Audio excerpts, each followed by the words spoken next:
Umaga po. Tayo po ay magsimula sa panalangin. Tayo ay manalangin.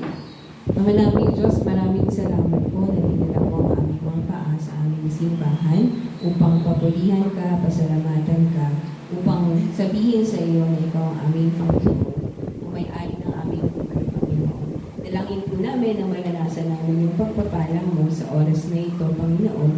Itoon mo ang aming puso, ang isip, sa iyong mga salita, sa iyong presensya, Panginoon. Tulungan mo kami na hindi lang kami maging tagapakinig, kundi maging tagatupad ng iyong mga salita. O banal na Espiritu, kayo po ang aming guro, kayo po ang magturo sa amin ng iyong katotohanan.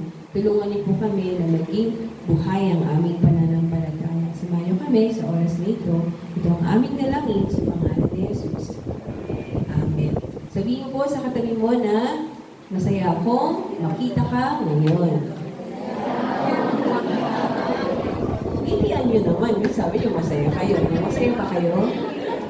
Okay, no? Siyempre tayo ay masaya. Pero napansin ko parang nung December medyo puno tayo. Ngayon medyo malamig kasi medyo marami po yung wala. No? So, mga ka-group po ninyo na mga busy ko, no? Pwede nyo po silang i-remind na mahalaga po yung araw ng linggo. At ngayon po, tayo pa rin ay nasa New Year. At last week po, meron tayong prayer and fasting. Sigurado ko nag-pray kayo para sa inyong 2025. At syempre, anong pinag-pray ninyo? Pinag-pray natin na tayo ay papalain ng Diyos ngayong taon. Tama ba? Meron ba nag-pray, bigyan mo ako ng problema, Lord? Wala naman, di ba? So, ang nag-pray natin, pagpalain po kami ngayon. Pero ang katotohanan, tinuro na po sa atin ng Diyos ang daan ng pagpapala. At yun yung pag-aaralan natin ngayon, no? Sa aklat ng Awit, verse 1. No? Sabi doon, mapalad ang tao. Blessed is the man. Pinigay na pala ng Diyos yung paraan para sa ating pagpapala. At ito ay ang kanyang mga salita. No? Kaya hindi natin nararanasan pala minsan yung blessing ng Panginoon kasi malayo tayo doon sa kanyang gabay sa ating buhay. Tama ba? So, halimbawa po sa ating quiet time, ang quiet time natin ay tungkol sa aklat ng Joshua. No?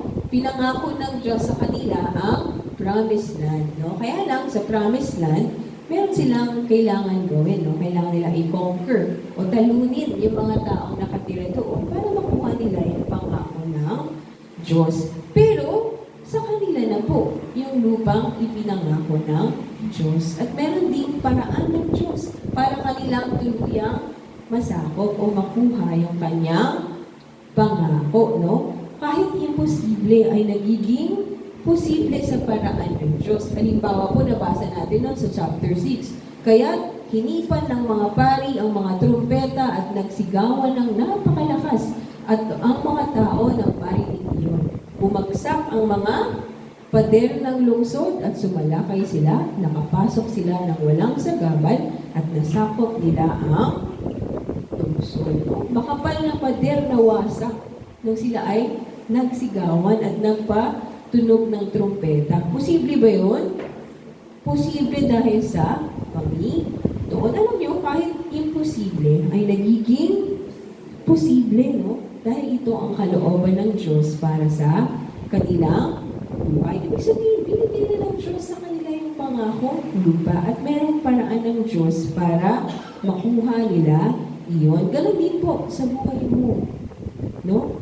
Nais ng Diyos pagpalain ang iyong buhay. Tama ba? At ang mga imposible ay pwedeng maging posible sa buhay mo. Kasi una, mahal ka ng Panginoon, no? Anak ka ng Diyos at nais ka niyang pagpalain, no? Sabi mo nga sa katabi mo, God wants to bless you. Nais kong pagpalain ng Diyos. Nais niyang tuparin ang kanyang mga pangako para sa iyo. Kahapon po sa aming Bible study, no? Or Bible reading sa mga youth, ang topic po namin is about money, no? Sa aklat ng Unang Timoteo chapter 6, the love of money, no? Sabi doon, natutunan po namin tungkol sa pera. Sabi ng Hebreo 13:5-6, huwag kayong magmukhang pera. Tingnan mo yung katabi mo.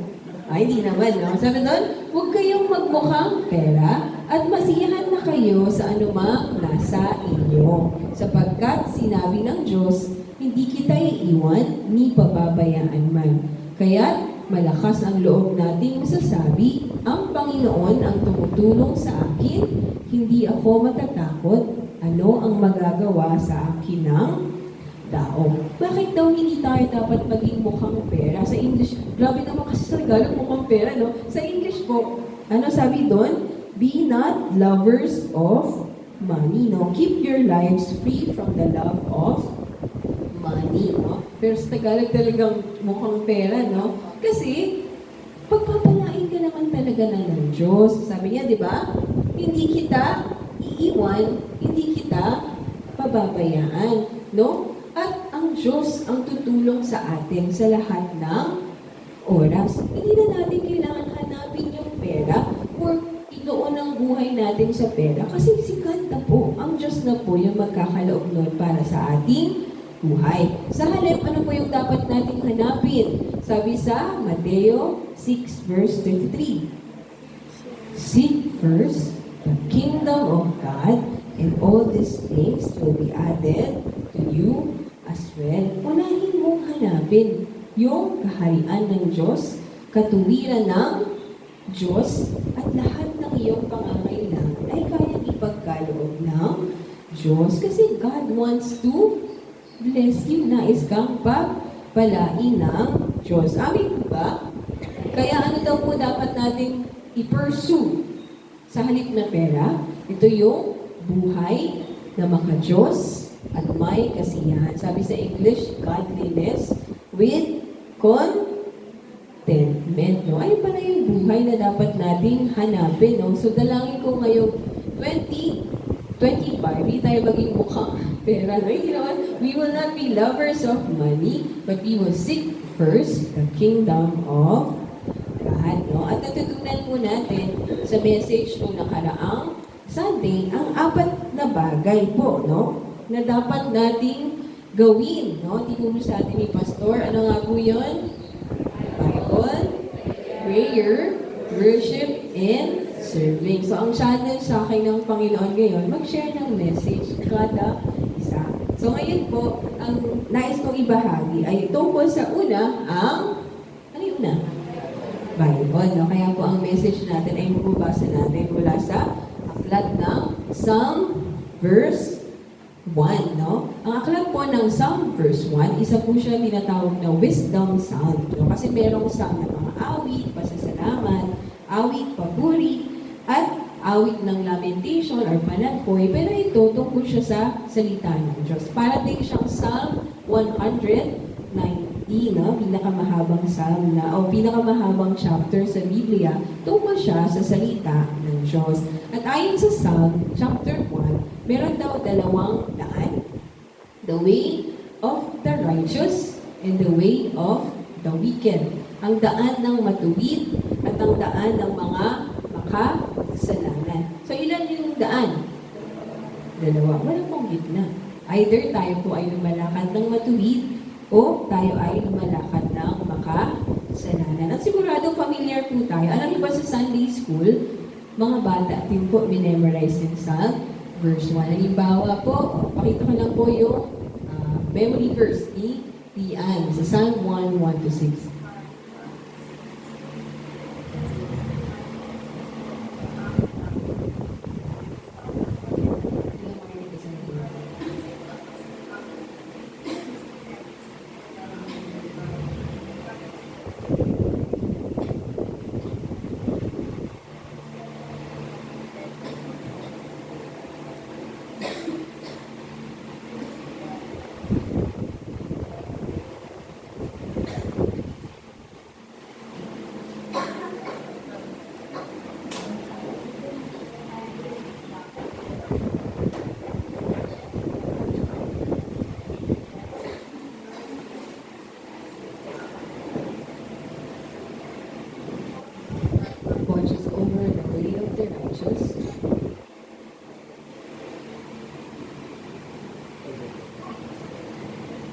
The way of the wicked. Okay, no? Kinabahan pa siya, no? So, kinabisado po nila yung Psalm 1:1-6. Siguro yung iba yung mga anak, no? Ay kinabisado din yan. So, sabi sa verse 6, the Lord watches over the way of the righteous and the way of the wicked will perish. Sino po ba ang nanonood kayo, no? Sino po ba yung matuwid? Katunayan, sinasabi ng Biblia, there's no one righteous. Wala kahit isa. Pero tayo po ay pinatawad ng Diyos sa ating mga kasalanan sa pamamagitan ni Kristo Jesus at tayo ay tinuring na matuwid sa harap ng Diyos. Halimbawa po, sinabi sa ikalawang Korinto 5 verse 21, hindi nagkasala si Kristo, ngunit alang-alang sa atin, siya'y itinuring na makasalanan upang sa pakikipag-isa natin sa Kanya ay maging matuwid tayo sa harap ng Diyos. No, pinatawad tayo ni Jesus sa ating mga kasalanan. Niligtas niya po tayo unang-una sa parusa sa ating mga kasalanan. Kasi siya na po yung nagbayad ng parusa doon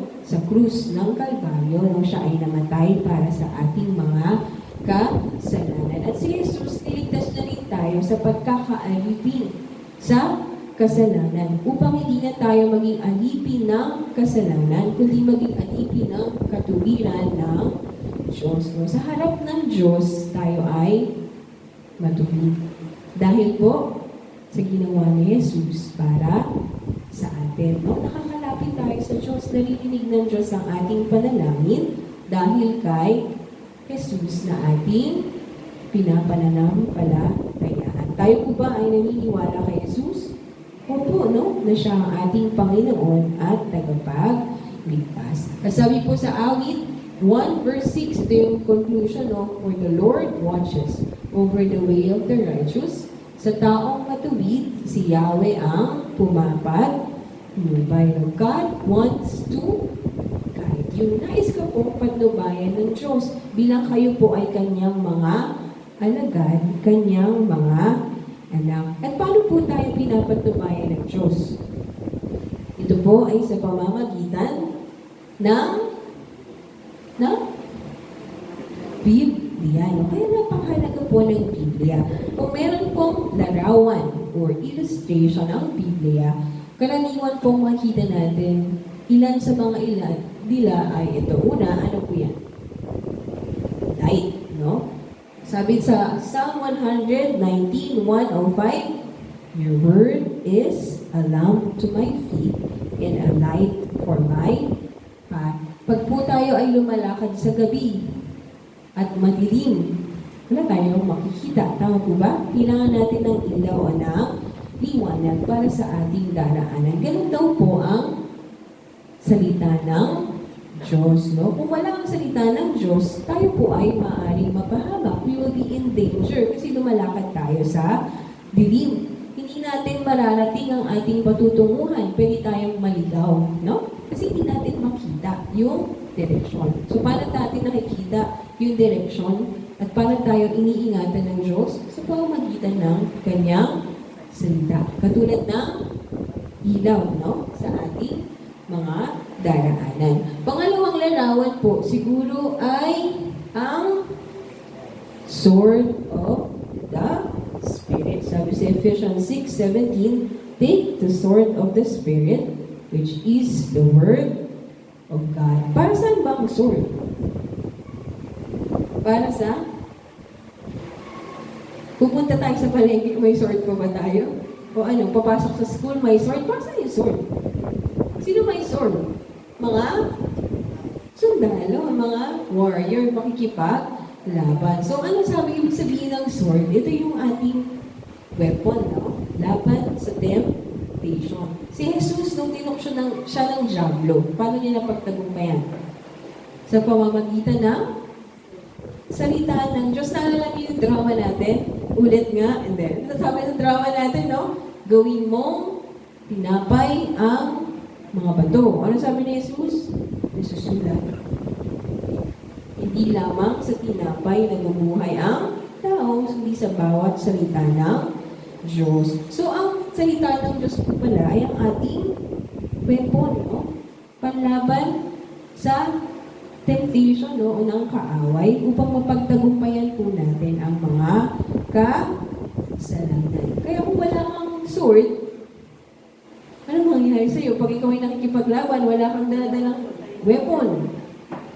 Talo ka na, patay ka na, no? Wala tayong panlaban. At isa pang larawan po ng Biblia ay mirror, no? Sino dito tumingin sa salamin bago pumunta sa church? Tumingin kayo? Kung maayos yung buhok nyo, no? Kung nakabotones ba lahat ng inyong suot? Sino hindi tumingin? Bahala na kung anong nagsura, no? Sabi ng ating memory verse, no, sa aklat ng James, nalala niyo ba? 1 verse 23 to 27.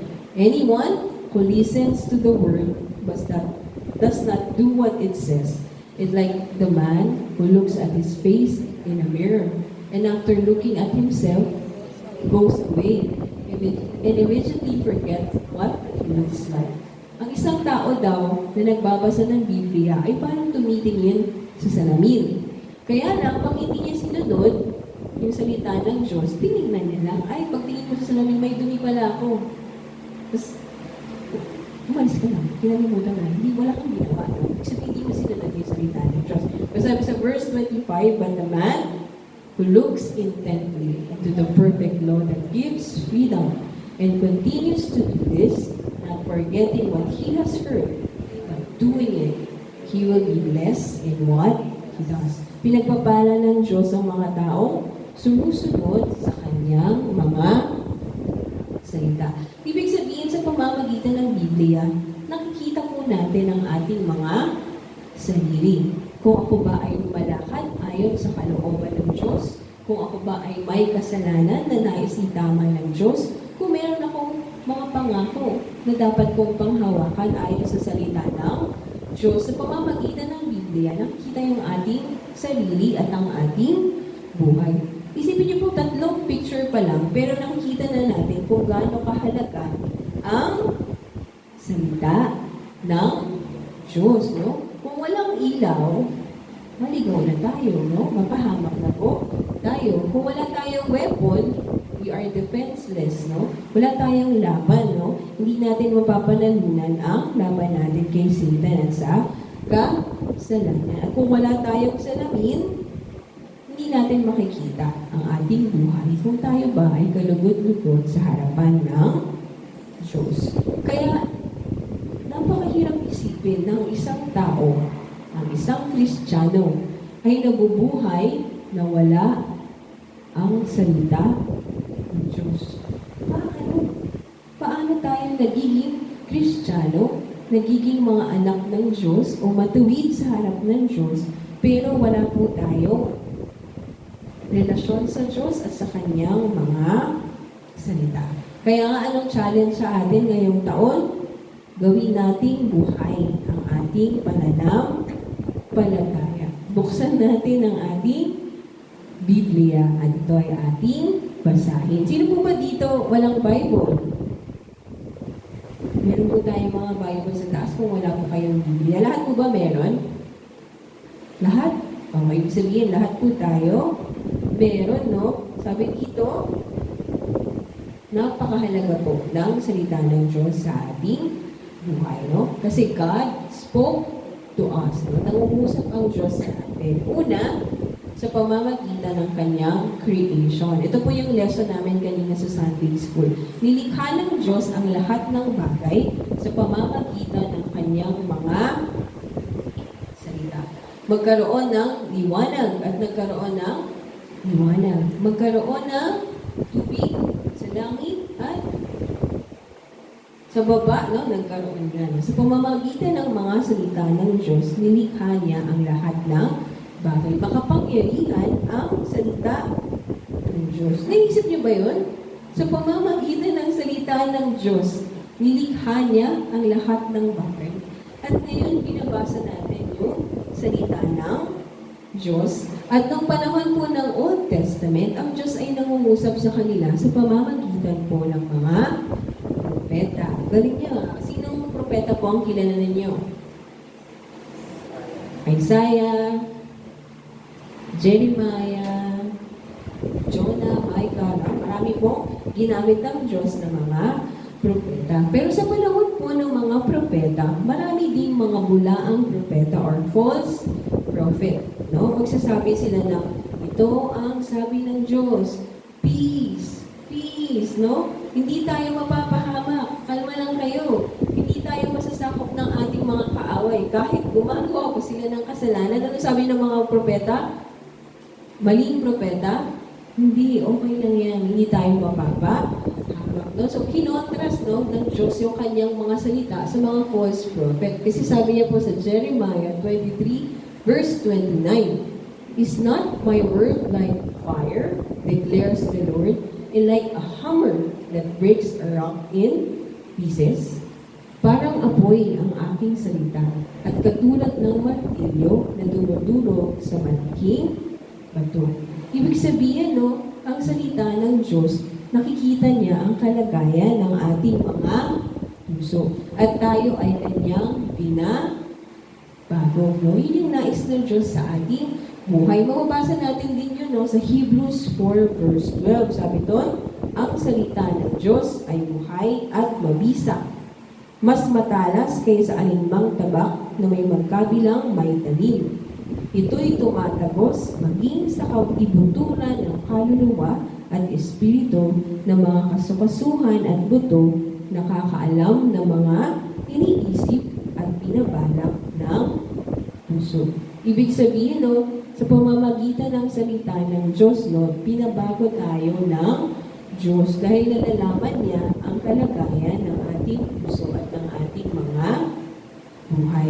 Kaya sabi ng Diyos, hindi pwedeng peace or kapayapaan sa kabila ng iyong kasalanan. Sa halip, baguhin ninyo ang inyong mga daan sa kasalanan at sumunod kayo sa akin. Nais baguhin ng Diyos ang ating buhay. So sa pamamagitan po ng creation ng propeta at sa pamamagitan din po ng scripture, ng Biblia, nangungusap sa atin ng Diyos. Sabi sa 2 Timothy 3:16-17, all scripture is God-breathed and is useful for teaching, rebuking, correcting, and training in righteousness, so that the servant of God may be thoroughly equipped for every good work. Ang bawat salita o ang Biblia ay hiningahan ng Diyos. Ito po ay mula sa Diyos, kanyang mga salita.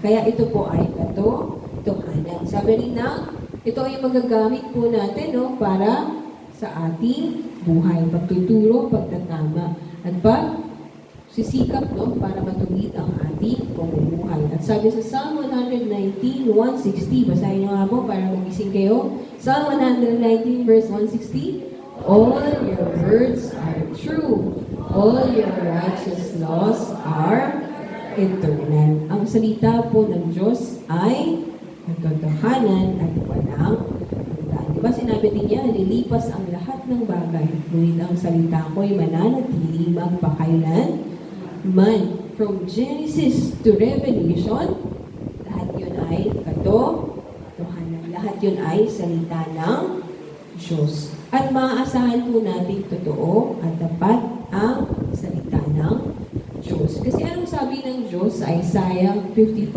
verse 11? Gayon din naman ang mga salita na lumabas sa aking bibig.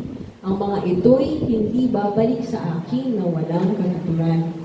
Tutuparin ito ang aking mga balak at gagawin ito ang aking ninanais. Sabi po sa English, so is my word that goes out from my mouth. It will not return to me empty, but will accomplish what I desire and achieve the purpose for which I sent it. Lahat po ng sinabi ng Diyos ay mangyayari at matutupad. Hindi daw po babalik yun sa kanya ng empty, Lahat yun ay kanyang tutuparin. Maging ito ay pangako para sa ating kaligtasan at kabutihan o pangako para sa kaparusahan ng ating mga kasalanan. Ganun ko po, kapang makapangyarihan ang salita ng Diyos. Naisip niyo ba kung gaano makapangyarihan ang salita ng Diyos? Kasi sa pamamagitan din ng salita ng Diyos, tayo po ay nagkakaroon ng palataya. Sabi sa Romans 10:17, faith comes from hearing.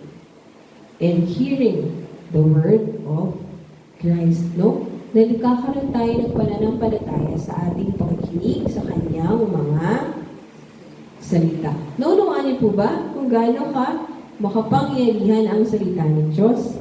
Opo, hindi po. At sabi na, no, nangusap sa atin ng Diyos sa pamamagitan ng kanyang mga nilikha. No? Pag titingnan natin ngayon, no, sa kanyang mga creation, no, kung paano niya pinapanatili ang lahat ng kanyang nilikha sa mga propeta. At ngayon, binabasa pa rin natin yung mga salita ng propeta sa Biblia, nangungusap sa atin ng Diyos.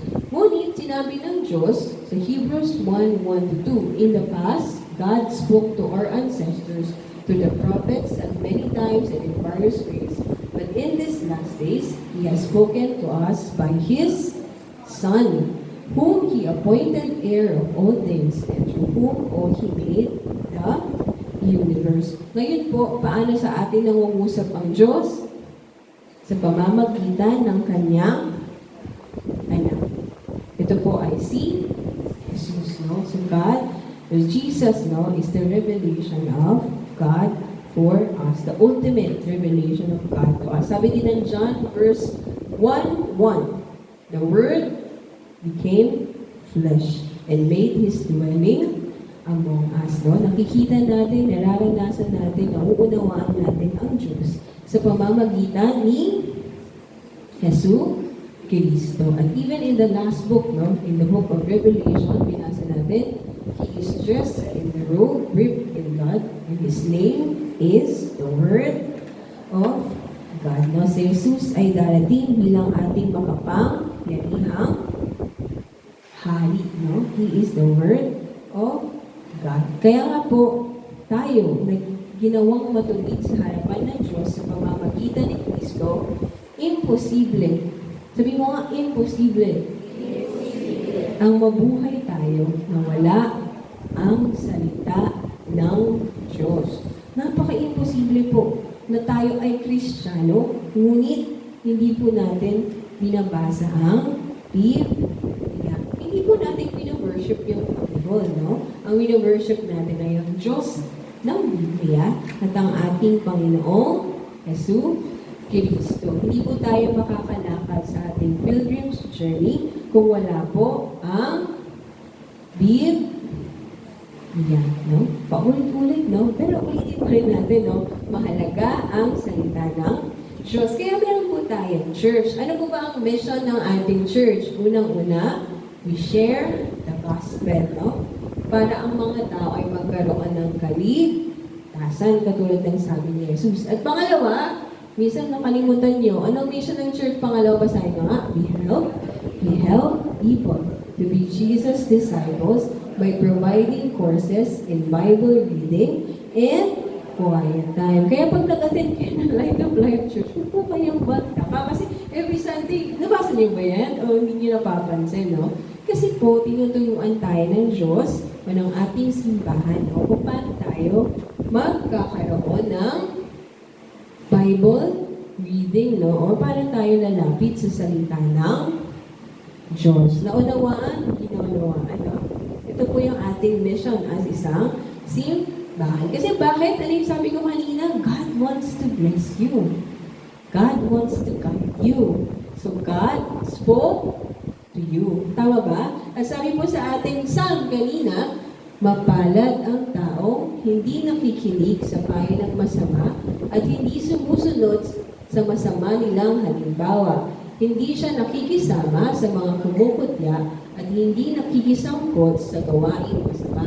Sa halip, kasiyahan niyang sumunod sa kautusan ni Yahweh, binubulay-bulay niya ito araw at gabi. Sabi po sa English ng verse 2, no, but those who delight in the law of the Lord and who meditates on His law day and night. Sabi niyo nga, meditate. Pagbubulay-bulay. No, ibig sabihin po, no, sabi sa Hebrew, haga means to murmur, no, magsabi ng mahihinang salita, no?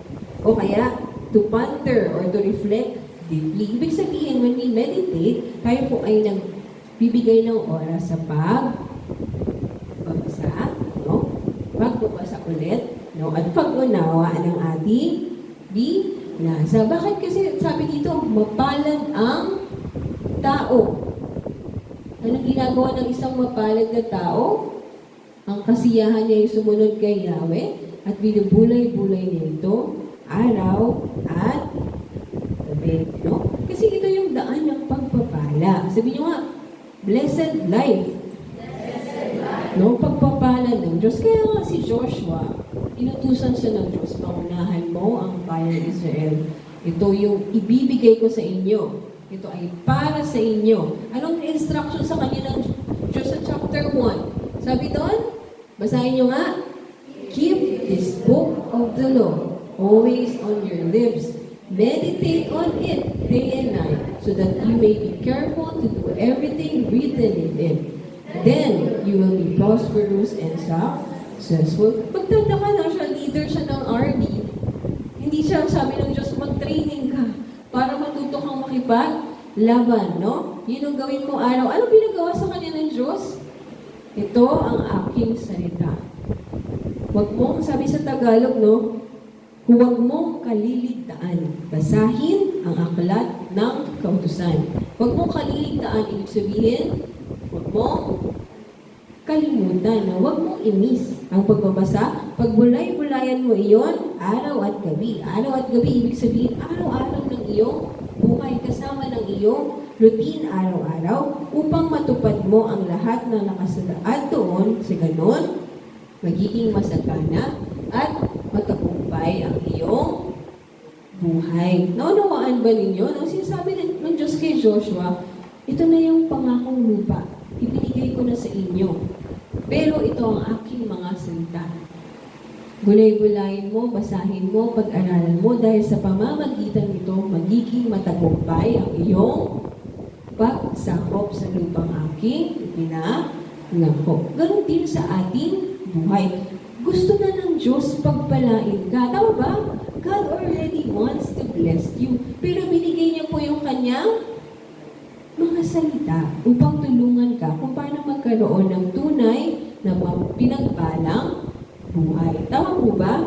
No? Hindi tayo mapagpupala kapag tayo lang ay nag-church, nakinig, umuwi. Tama ba? Ginawa lang natin bahagi. Kundi araw-araw ng ating buhay, araw at gabi, bahagi ang Diyos ng ating buhay pag binabasa po natin ang ating Biblia, ang kanyang mga salita. No? At anong nangyari sa Book of Joshua? No? Alam natin, when they follow the words of God, nagiging matagumpay din sila. Pero pag hindi, ano nangyari? Sila po ay napapahamak. Imposible, nagiging posible dahil sa kalooban ng Diyos. Pero napapahamak po sila dahil sa kanilang ano sabi doon? Huwag mong kaligtaan, no? Sa pagkaligtas sa salita ng Diyos. Pero sabi doon, no? Sabi sa verse 2, but who delight in the law of the Lord and who meditates on His law day and night. Bago po tayo mag-meditate, kailangan po pala we delight in the law of the Lord. We will only meditate on God's Word if we truly delight in it. Ang kasiyahan niya ay hanapin o basahin ang salita ng Diyos. Sabi dito, no, sa ating mundo, napaka-busy po natin, marami po tayong responsibility, tayo po ay maraming distraction, entertainment, at madalas wala po tayong oras. Pero ang katotohanan, hindi po ito dahil wala tayong oras. Ang katotohanan po ay hindi natin priority ang salita ng Diyos. At ang salita ng Diyos is not our delight. So, kaya hindi natin siya binabasa. Kasi wala doon yung ating kasiyahan. Wala doon yung ating kagalakan. Unang-una, marami nag-iisip. Kasi hirap naman pag binasa ko, wala naman ako na intindihan. Kaya sumusuko na tayo. Huwag na lang tayo mabasa. Kaya si Satan, ang ginagawa niya, marami siyang alternative para ikaw ay i-delight. Bigyan ka ng kasiyahan sa ibang bagay. Meron pong social media, meron drama, tama ba? May anime, mga short video, idol, no? Mga kasiyahan mo sa buhay, mga hobbies, no? Maging mga kaibigan, kung saan meron kang delight. Tama ba? Doon ka binibisi ng kaaway, parang hindi ka magkaroon ng delight sa kanyang mga salita. Kinukonbinsi natin ang ating sarili na busy ako kaya hindi po ako makapagbasa ng Bible reading o hindi po ako mag-join ng program. Pero ang katotohanan, hindi po siya issue ng oras, kundi issue ng ating mga puso. Because God, the Word of God is not our delight. Tama ba? Sabi dito, delight in the law and meditate on the law. So, kailangan po natin matutunan, no, na maging kasiyahan ang salita ng Diyos. Ibig sabihin, meron tayong contentment, meron tayong joy sa mga tinuturo ng Diyos sa atin. Alam niyo po, no, una po ako naging Christian, no, siguro nasa 17 or 18, first time ko rin din pong magbasa ng Bible. At dahil po sa Holy Spirit, dahil bagong Christian, sobrang gusto ko po talaga magbasa ng Biblia. Alam yung ginagawa ko po, nahihiya ako kasi hindi naman po kami nagbabasa ng Biblia sa bahay. So, ginagawa ko, nagtatago po sa ilalim ng kumot, no? Para lang po magbasa ng Biblia. Kasi baka sabihin ko, nagbabasa ka ng Bible, ano yan, no? Kasi una po ako naging Christian sa aming pamilya, no? Kasi gusto ko talagang matutunan yung salita ng Diyos, no? Tuwing may nababasa ko, meron akong bagong natutunan. Pero nung naging Kristiyano na ako sa mahabang panahon, yung pagbabasa ng Biblia, hindi na siya delight, no? Para na lang siyang duty. Kasi ay kailangan magbasa ng Biblia, mag-aaral ng Biblia, kasi meron akong lesson sa Sunday School. O kasi meron akong message. O kasi kailangan kong mag-share ng quiet time araw. Ay, kailangan ko na magbasa ng Biblia kasi meron po kaming Bible quiz sa Sunday, no? Yung Biblia ay naging aklat na ating inaaral, no? Sino ba dito gusto mag-aral? Lahat ko, ayaw natin mag-aral. Tama ba? Ayaw na nga natin bumalik sa pag-aaral, no? Yung Biblia, hindi na siya naging delight, naging burden na po, no? Para sa atin, no? Kasi wala namang gusto mag-aral ng Biblia. Pero, or mag-aral, no? Pero, ang dalangin ko po nitong prayer and fasting, sabi ko, Panginoon, sana ibalik niyo po yung delight ko sa iyong mga salita. No? Ayun din po yung panalangin ko para sa bawat isa sa atin. Magkakaroon po tayo ng delight sa salita ng Diyos. Unang-una, kapag alam natin yung value o yung kahalagahan ng salita ng Diyos. Hindi siya isang mabigat na gawain, kundi isang regalo ng Diyos para sa ating buhay, no? Sa pamamagitan ng salita ng Diyos, tayo po ay binabago ng Diyos. Ano bang itsura ng merong delight sa salita ng Diyos? Sabi po ng Psalm 119, no? For I delight in your commands because I love them, no? I reach out for your command which I love that I may meditate on your decrees, no? Yung sumulat po ng mga awit, sabi niya, I love your law. I love your words. At sabi pa niya sa 103, how sweet are your words to my taste, sweeter than honey to my mouth. Tayo po ba ay ganun? No? Matamis ang salita ng Diyos, no? O minsan mahirap talaga, no? Kaya mag-join lang po tayo, magpatuloy po tayo sa ating mga Bible program at panalangin natin na bigyan tayo ng Diyos na delight para sa ating pagbabasa ng Biblia. Kasi tinanong ko po kayo, anong prayer niyo para sa New Year? Alam niyo, marami nagsabi, gusto na ko po magbasa ng Biblia. At talangin ko, tulungan po tayo ng Diyos. At i-restore niya po yung delight natin sa kanyang mga salita. Bakit po mahalaga na meron tayong delight? Sabi dito, katulad niya'y punong kahoy sa tabi ng isang patisan. Laging sariwa ang dahon at namumunga sa takdang panahon. Ano man ang kanyang gawin, siya'y nagtatagumpay. So, ang isang taong mayroong delight at nag-meditate sa salita ng Diyos, anong larawan po yung binigay? He is like a tree planted by the streams of water. Ibig sabihin, meron siyang stability, stable, no? Hindi siya ano mang mangyari, meron siyang source, no? Siya ay merong nourishment. At siya rin ay magbunga, no?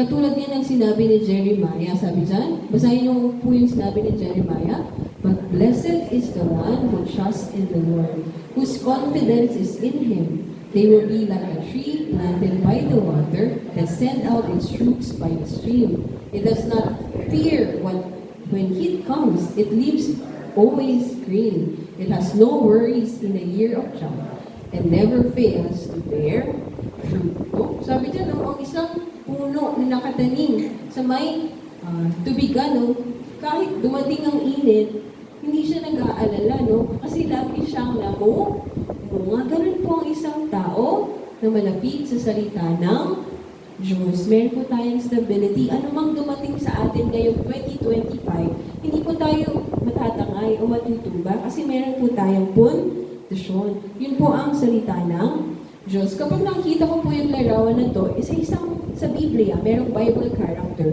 si Joseph. Kilala niyo si Joseph? Si Joseph, binenta siya ng kanyang mga kapatid, no? Naging siyang alipin ni Potiphar. Pagdating kay Potiphar naman, dinala naman siya sa prison. Pagdating sa prison, pero kahit nasaan si Joseph, anong meron sa kanyang buhay? Nagiging pagpapala lahat ng kanyang ginagawa. Pagdating niya kay Potiphar, naging mayaman lalo si Potiphar. Pagdating niya sa kulungan, walang problema yung naging prison guard kasi nakahanda ni Joseph lahat ng maayos. Pagdating niya sa Egypt, siya yung naghari sa Egypt, lahat nagiging maayos. Kahit ang dami niya pong pinagdaan ng problema, lahat po ng buhay niya ay nagiging pagpapala dahil alam niya ang salita ng Diyos at sumusunod siya sa salita ng Diyos. Dalangin ko ganun din po yung ating buhay ngayong 2025. Hindi din tayo matatangay, kundi tayo magiging stable. Pero kung wala po sa atin ang salita ng Diyos, anong larawan po yung pinakita ng Diyos? Hindi gayon ang sino mang gumagawa ng masama. Ito ay tulad ng ipa na tinatangay ng hangin.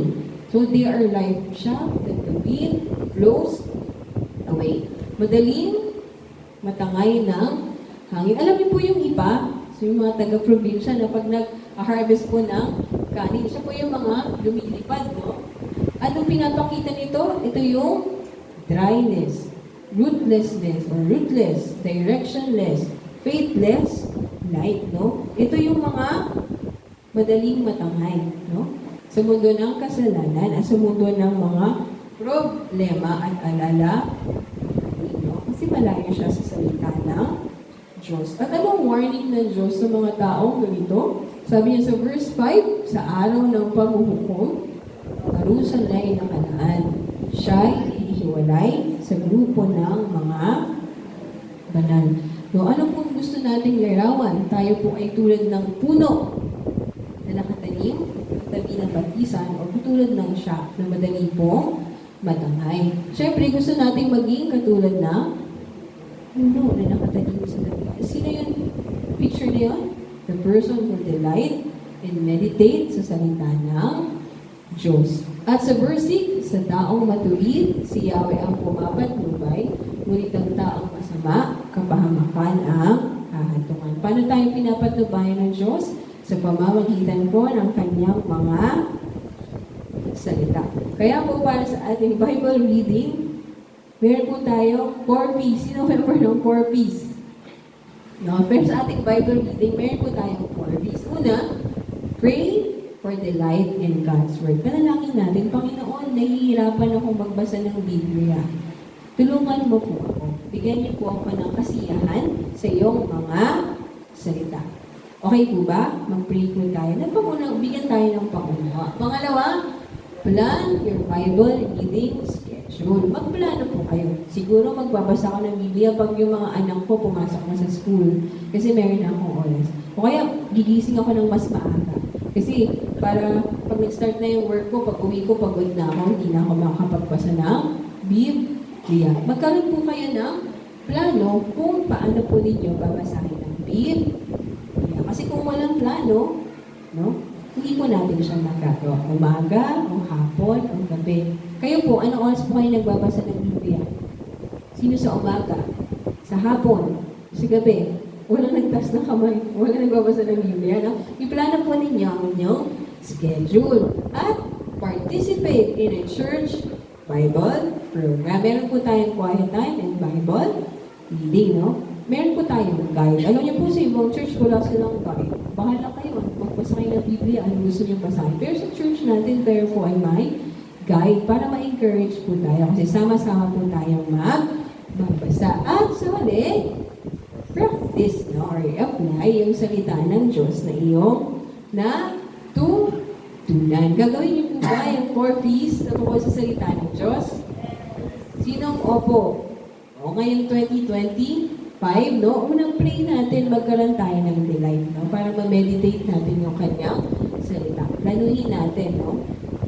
Yung oras kung kailan tayo magbabasa ng Biblia. Participate, no? I-share ninyo yung natutunan nyo. Alam nyo, pag nag-share kayo, ma-encourage kayo. Kasi, alam nyo, nagsama-sama po tayo nagbabasa ng Biblia. At ang pinaka-importante, sundin natin ang salita ng Diyos. Kaya after ng message, after ng worship, meron po tayong Bible program. Sino po uuwi? Sino uuwi na? No, mag-join po kayo. Kasi sabi ng letter B, ay, number 3, participate. No? Mag-join po kayo. Kasi sama-sama po tayong matututo. Naunawaan po ba? Ano yung una? Ano po yung una sa 4 things na sa ating simbahan? Una, Bible po, no? So, dalangin ko sa susunod na month, no? If God allows, no? Mag-share po ako para sa pangalawa naman sa panalangin. Ngayon po, magtapos po tayo sa panalangin. Tayo po yung po pumikit at manalangin. Maraming Diyos, maraming salamat po na unang-una, mahal mo kami, iniligtas mo kami sa aming mga kasalanan at ginawa mo kaming matuwid sa harap ng Diyos. Maraming salamat na ang kalooban mo sa aming buhay ay kami po ay pagpalain. Lord, you want to bless us. You want to guide us. Kaya binigay niyo po sa amin ang iyong mga salita. Dahil ito po yung tunay na daan para sa buhay na pinagpala. Panginoon, marami po kaming kasiyahan sa ibang bagay, ngunit wala po sa iyong mga salita. Patawarin niyo po kami sa aming pagkukulang at sa kasalanan namin. Dalangin namin, Panginoon, nabigyan niyo po kami ng kasiyahan, kagalakan sa pagbabasa ng aming Biblia. Tulungan niyo po kami na sa pamamagitan po ng aming program sa aming simbahan, matulungan po kami, sumunod po kami, at mag-practice po namin yung pagbabasa ng Biblia araw-araw. Dalangin namin, nabigyan niyo po kami ng karunungan, ang unawaan ng salita mo, at higit sa lahat, ma-apply po namin at masud namin ang iyong kalooban para sa aming buhay. Dalangin namin na maging katulad po kami ng tree planted by the streams of water. Ano man pong dumaan na pagsubok sa aming buhay ngayong taon, mananatili po kaming matatag, we will be stable, we will be nourished, we will be fruitful kasi po kami po ay nakatayo sa iyong mga salita. Maraming salamat po, O Banal na Espiritu, dahil kayo po ay nagtuturo sa amin ng iyong katotohanan. Pagpalain mo nawa ang bawat isa at sa pagsisimula po ng aming Bible program, gabayan niyo po kami at tulungan niyo po kami, Panginoon. Salamat po sa iyong pagpapala at pag-ibig sa amin. Ito po ang aming dalangin sa pangalan ni Jesus. Amen.